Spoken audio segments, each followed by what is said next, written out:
দেশের অন্যান্য বিভাগে যখন জনসংখ্যার হারে ঊর্ধ্বগতি, তখন বরিশালে নিম্নগতিতে। জনসংখ্যার গড় বার্ষিক বৃদ্ধির হার মাত্র 0.79 ভাগ। বরিশাল বিভাগে মোট জনসংখ্যা 91,102 জন। জনসংখ্যার হারে যা দেশের সর্বনিম্ন। সদ্য প্রকাশিত জনশুমারির প্রাথমিক প্রতিবেদন বলছে, ঢাকা শহরে প্রতি বর্গ কিলোমিটারে জনসংখ্যার ঘনত্ব 2156, আর বরিশালে সবচেয়ে কম 688। আবার সিটি কর্পোরেশন এলাকার মধ্যেও সবচেয়ে দেশের কম বরিশালেই। এখন জনসংখ্যা 4,19,351 জন। মোট সাক্ষরতার হারে 1 নম্বর স্থান থেকে ছিটকে এক ধাপ পিছিয়েছে। তবে নারী সাক্ষরতায় বরিশালের মেয়েরা দেশ সেরা, শতকরা 76.71 ভাগ। এছাড়াও পল্লী এলাকার সাক্ষরতার হার দেশের সবচেয়ে বেশি এখানে। নারী শিক্ষার্থীরা তাদের কিন্তু আগ্রহটা বাড়ছে এবং তাদের রেজাল্ট ভালো হচ্ছে এবং তারা কিন্তু কর্মক্ষেত্রে অবদান রাখছে।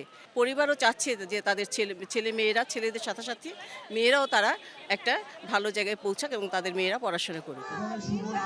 দেশে দাম্পত্য বিচ্ছেদ ও তালাকপ্রাপ্তদের হার সর্বনিম্ন বরিশাল বিভাগে। শতকরা 0.31 ভাগ স্বামী স্ত্রীর বিবাহ বিচ্ছেদ, আর তালাকপ্রাপ্ত হয় 0.29 ভাগ স্ত্রী।